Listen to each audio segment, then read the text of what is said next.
Hello, അസ്സലാമു അലൈക്കും. എന്തൊക്കെയുണ്ട് വിശേഷം? ഇന്ന് വന്നിരിക്കുന്ന ഒരു അടിപൊളിയായിട്ടുള്ള ഒരു കറി കൊണ്ടാണ്, പച്ചടി കൊണ്ടാണ്. ഇതെങ്ങനെയാണ് ഉണ്ടാക്കുക നമുക്കൊന്ന് പെട്ടെന്ന് വീഡിയോയിലേക്ക് പോയി നോക്കാം.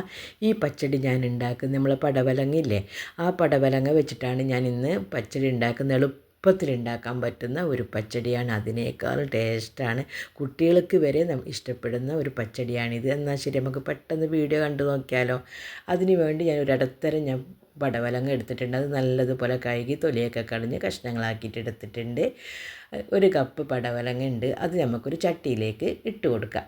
ചട്ടിയിലേക്ക് ചേർത്ത് കൊടുത്തതിന് ശേഷം പിന്നെ ഞാൻ അതിലേക്ക് ചേർക്കുന്നത് ഒരു അരക്കപ്പ് വെള്ളവും ഒഴിച്ച് ഒരു 1/4 ടീസ്പൂണോളം മഞ്ഞൾപ്പൊടിയും ആവശ്യത്തിനുള്ള ഉപ്പും ചേർത്തിട്ട് നമുക്കിത് നല്ലതുപോലെ വേവിച്ചെടുക്കണം. നല്ലതുപോലെ വേവിച്ചിട്ട് നമുക്കിതൊന്ന് മാറ്റി വെക്കാം. ഈ ഒരു വേവിക്കേണ്ട പണി മാത്രമേ ഉള്ളൂ. ബാക്കിയൊക്കെ സിമ്പിളാണ്. അതുപോലെ തന്നെ മറ്റുള്ള പച്ചടിയേക്കാൾ ഒരു പടി ടേസ്റ്റ് മുമ്പിലാണിത്. നല്ലതുപോലെ നമുക്ക് അടച്ച് വെച്ചിട്ട് നമുക്കിതൊന്ന് വേവിച്ച് വെള്ളമൊക്കെ നല്ലതുപോലെ തന്നെ വറ്റിച്ചിട്ട് നമുക്കെടുക്കാം. ഇനി നമ്മൾക്ക് വേണ്ടത്, ഇതിന് വേണ്ടി ഒരു അരപ്പ് വേണം. ഇത് ചമ്മന്തി പോലെ ഉണ്ടാക്കുന്ന ഒരു അരപ്പാണ്. നമ്മളിപ്പോൾ അതിന് വേണ്ടി ഞാനൊരു 1/4 കപ്പോളം തേങ്ങ ഇട്ട് കൊടുത്തിട്ടുണ്ട്. തേങ്ങ ഒരു ചെറിയ മിക്സിൻ്റെ ജാറെടുത്ത് തേങ്ങ ചേർത്ത് കൊടുത്തതിന് ശേഷം പിന്നെ ഞാൻ അതിലേക്ക് ഒരു 3 പച്ചമുളകാണ് ചേർത്ത് കൊടുക്കുന്നത്. എരിവുള്ള പച്ചമുളകാണ്. അതിലേക്കൊരു കഷ്ണം ഇഞ്ചിയും 1/4 ടീസ്പൂണോളം ജീരകവും ചേർത്ത് നല്ലതുപോലെ തന്നെ ഇത് പച്ചടി നമ്മളെ നല്ലതുപോലെ അരയാതെ നമുക്ക് അരച്ച് കൊണ്ടുവരാം. നമ്മളെ പടവലങ്ങൊക്കെ നല്ലതുപോലെ തന്നെ വെന്ത് വന്നിട്ടുണ്ട്. എല്ലാം നല്ലതുപോലെ തണുത്തിട്ടുണ്ട്. തണുത്തതിന് ശേഷമാണ് ഇനിയിപ്പോൾ ഞാൻ ഒരു കപ്പ് നല്ല കട്ടിയില്ല പുളിയില്ല തൈരാണ് അതിലേക്ക് ഒരു 1/4 കപ്പ് വെള്ളവും ചേർത്ത് നല്ലതുപോലെ മിക്സ് ആക്കിയിട്ട് എടുത്തിട്ടുണ്ട്. അതിലേക്ക് നമ്മൾ വേവിച്ച നമ്മളെ പടവലങ്ങ ചേർത്ത് കൊടുക്കുക. ഒട്ടും തന്നെ ചൂടുണ്ടാകാൻ പാടില്ല. അതും ചേർത്ത് കൊടുത്തതിന് ശേഷം നല്ലതുപോലെ ഇളക്കുക. അതിലത്തെ ബാക്കിയുള്ള വെള്ളമൊന്നും അതിലേക്ക് ചേർക്കേണ്ട, കഷ്ണങ്ങൾ മാത്രം മതി. നല്ലതുപോലെ തന്നെ ഇതൊന്ന് മിക്സാക്കി കൊടുക്കുക തൈരിലേക്ക്. തൈരും പടവലങ്ങയൊക്കെ നല്ലതുപോലെ മിക്സാക്കി വന്നു കഴിഞ്ഞാൽ പിന്നെ നമ്മൾ അരച്ച് വെച്ച നമ്മളെ തേങ്ങൻ്റെ കൂട്ടുണ്ടല്ലോ അതും ചേർത്ത് കൊടുക്കുക. കാണുമ്പോൾ തന്നെ അധികം അരയാൻ പാടില്ല. നമ്മൾ ചമ്മന്തി പോലെ തന്നെ ആക്കിയിട്ടെടുക്കണം. എല്ലാം തന്നെ നല്ലതുപോലെ മിക്സാക്കി ഉപ്പുണ്ടോയെന്നൊക്കെ നോക്കുക.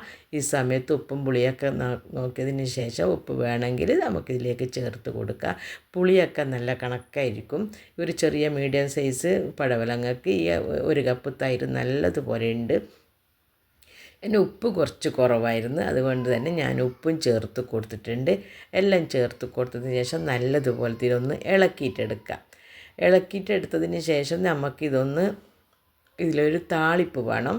അതിന് വേണ്ടി ഞാനൊരു ഫ്രൈ പാൻ അടുപ്പത്ത് വെച്ചിട്ടുണ്ട്. അതിലേക്ക് ഒരു ടേബിൾ സ്പൂൺ വെളിച്ചെണ്ണ ഒഴിച്ച് കൊടുത്തതിന് ശേഷം 1 ടീസ്പൂണോളം നമ്മൾ കടുകിട്ട് പൊട്ടിച്ചിട്ടുണ്ട്. അതിലേക്ക് ഒരു ടേബിൾ സ്പൂണ് ഉഴുന്ന് പരിപ്പുണ്ടല്ലോ, ഉഴുന്ന് പരിപ്പും ചേർത്ത് നല്ലതുപോലെ പൊട്ടിക്കുക. പൊട്ടിച്ചതിന് ശേഷം ഒരു 3-4 വറ്റൽമുളകും അതേപോലെ ഒരു കൈപ്പിടി നിറച്ച് നല്ലതുപോലെ തന്നെ കറിവേപ്പിലയും ചേർത്ത് കൊടുക്കുക. എല്ലാം തന്നെ നല്ലതുപോലെ പൊട്ടിച്ച് നമ്മളെ പച്ചടിയിലേക്ക് നമുക്ക് ചേർത്ത് കൊടുക്കാം. ഞാനെല്ലാം തന്നെ ഇതാക്കിയിട്ട് നമ്മളെ പച്ചടിയിലേക്ക് ചേർത്ത് കൊടുത്തിട്ടുണ്ട്. നിങ്ങൾക്കെല്ലാവർക്കും ഈ വീഡിയോ ഇഷ്ടപ്പെടുമെന്ന് എനിക്കറിയാം. നല്ല അടിപൊളി കറി തന്നെയാണ്. കുട്ടികൾക്കൊക്കെ ഭയങ്കര ഇഷ്ടമാണ് ഈ കറി.